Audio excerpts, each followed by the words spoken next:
We have to address the blasts that hit the Nord Stream 1 and Nord Stream 2 carefully because it is bigger than what people think it is, and it may change the nature of the conflict both in Ukraine and Europe in general. So let's share the map of the Nord Stream 1 and Nord Stream 2 and see why this blast has happened and where are the locations of this blast. So this is the map of the Nord Stream 1 and Nord Stream 2. Nord Stream 1 is the green one, and the lila is the Nord Stream 2. It goes all the way from Russia, through the Baltic Sea to Germany. So first things first, although these pipelines are filled with gas, neither of them is currently supplying gas to Europe. Germany stopped the Nord Stream 2 and Russia stopped the Nord Stream 1 or limited it because Moscow claims that they need to be repaired and there are sanctions imposed on the infrastructure that Russia needs to repair it. So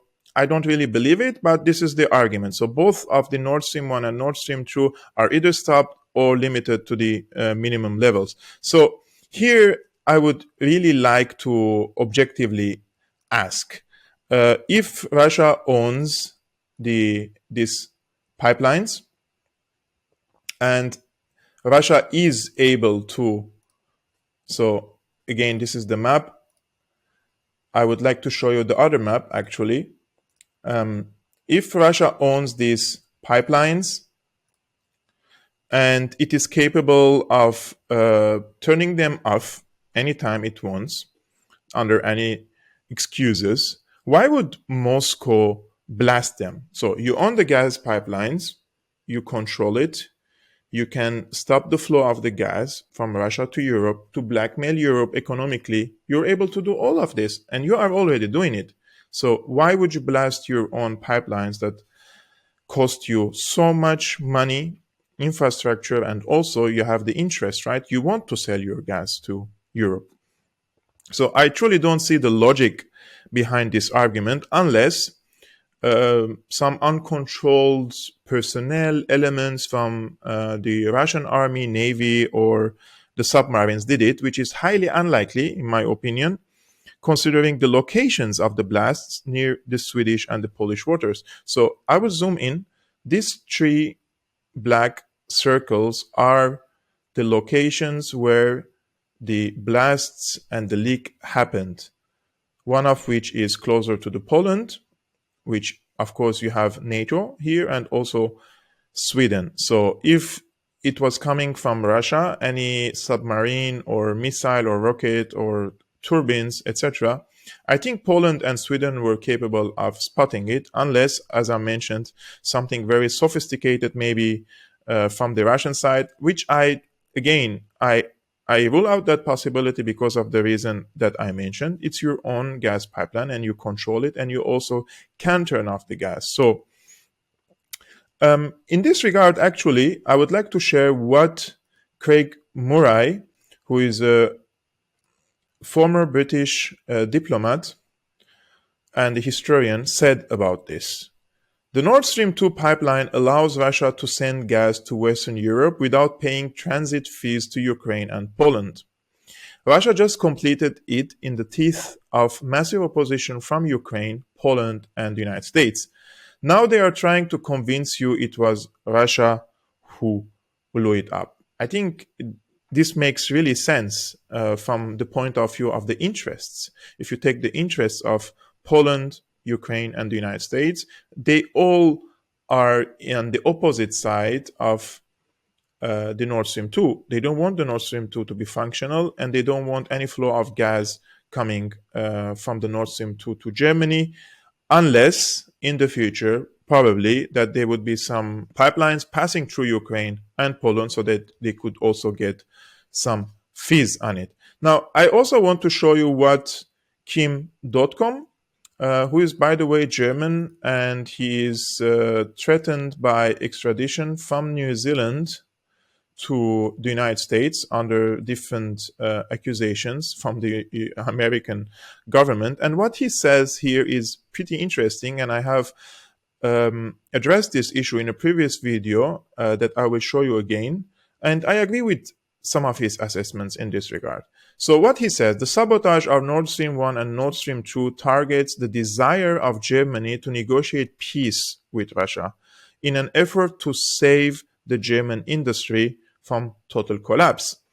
This goal to find a settlement is the reason why Germany is refusing to send the Leopard 2 tanks and other hard weaponry to Ukraine, etc. The pipeline attack has CIA written all over it. Everyone in Germany should know that the United States government isn't friendly. They want to weaken Germany and the EU to increase dependencies to sell more arms and energy. The US wants a coup d'etat in Russia to gain access to its oil and gas. This attack opens the door for Russia to respond by sabotaging submarine internet cables.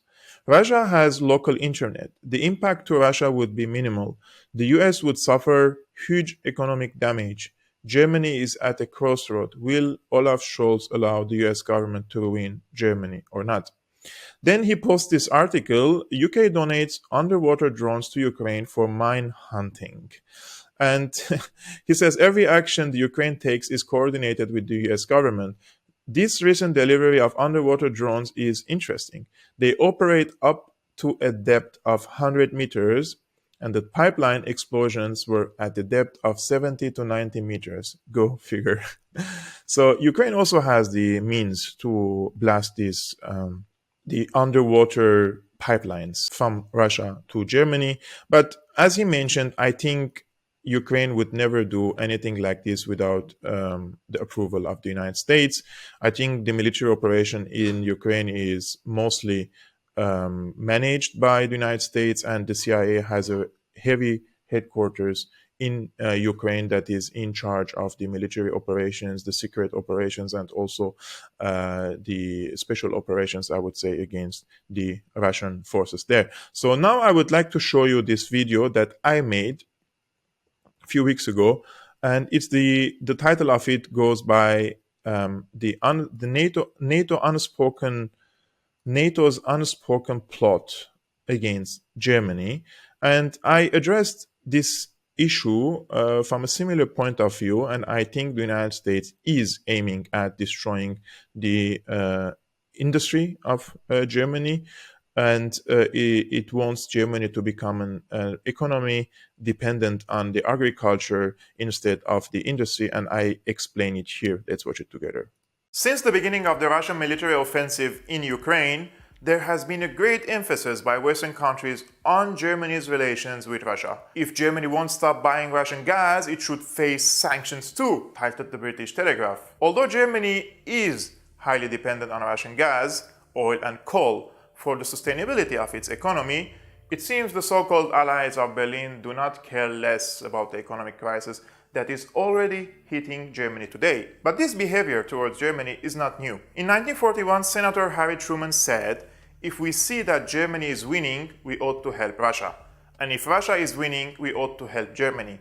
And that way, let them kill as many as possible." It seems to geopolitical experts that the policy of Washington for decades has been, in the words of Lord Ismay, NATO's first Secretary General, keep the Soviet Union out, the Americans in, and the Germans down. And with the departure of Angela Merkel and the ascendance of the anti-industrialists, aka the Greens, to power, who is leading the campaign of boycotting the Russian gas, Germany may be heading towards deindustrialization, which achieves the American goal: keep Germany down and under absolute influence of the US, because nothing threatens the American-led unipolarity more than close relations between Berlin and Moscow. Germany, for American decision makers, is one of the land bridges that include France, Poland, and Ukraine. And through these countries, the United States enjoys access to the heart of the world, as Brzezinski calls. Therefore, any slight resistance to the American absolute hegemony over these three countries,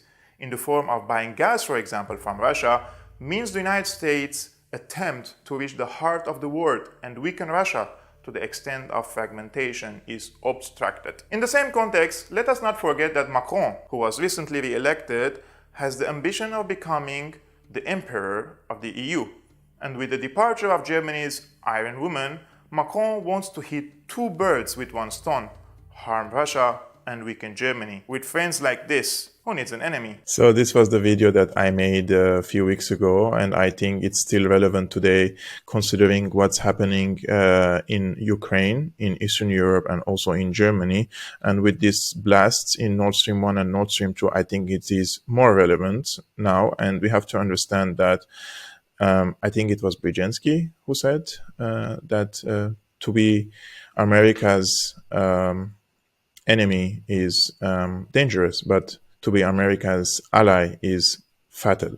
So I truly hope that the decision makers in Germany see this, because at the end of the day, you have national interest from economical interest, national security interests, and geopolitical interests that are being harmed due to the American policy in Ukraine. And I can see, like, I live in Germany, there is a decrease of sympathy towards Ukraine because of the economic hardships on the people here.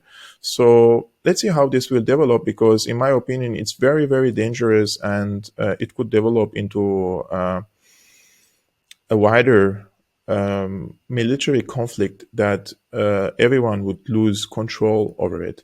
So after this analysis, I would like to show you a video, which is the President Biden and Victoria Nuland say about screen 2. Okay. What have they said about the Nord Stream 1 and Nord Stream 2 is very interesting. Oh, sorry, about Nord Stream 2 is very interesting. And bear in mind, Victoria Nuland is the architect of the coup d'etat in Ukraine in 2014. If Russia invades, that means tanks or troops crossing the border of Ukraine again. Then there will be no longer a Nord Stream 2. We will bring an end to it. With regard to Nord Stream 2, we continue to have very strong and clear conversations with our German allies, and I want to be clear with you today. If Russia invades Ukraine, one way or another, Nord Stream 2 will not move forward. So while the corporate media is nowadays, they're trying to convince us, right, that Russia stands behind blasting its own pipelines.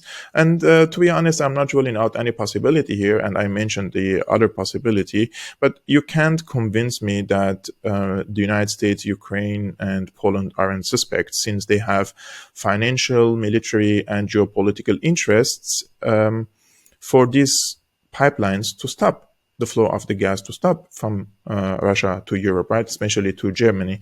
And this is also especially true after a tweet made by the former defense minister of Poland, Radek Sikorski, who is currently a member of the European Parliament, and he deleted, by the way, this tweet, but there are screenshots of it, and he posted the picture of the leak, the explosion, and then he says, "Thank you, United States." And later in the thread that I couldn't find now, he also mentions why it is important for the Nord Stream 2 to be stopped at any costs, because it is a political tool, and the influence of Russia will grow over Europe if the Nord Stream 2 continues. So if Poland's ex-defense minister is to be correct, I think this is a next level madness, and brings us closer to Armageddon. And I'm not exaggerating about that. And in this regard, I would like to show you what the former chancellor of Germany, Angela Merkel, said about Putin's threats towards Europe, because she was dealing with Putin for a long time and she knows him quite well.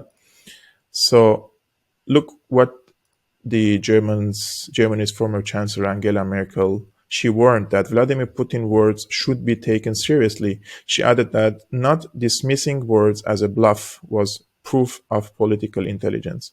Im Juni wurde ich in einem Zeitungsinterview gefragt, Sie kennen Putin schon lange, was ist er für ein Mensch? Ich habe geantwortet, man sollte seine Worte ernst nehmen.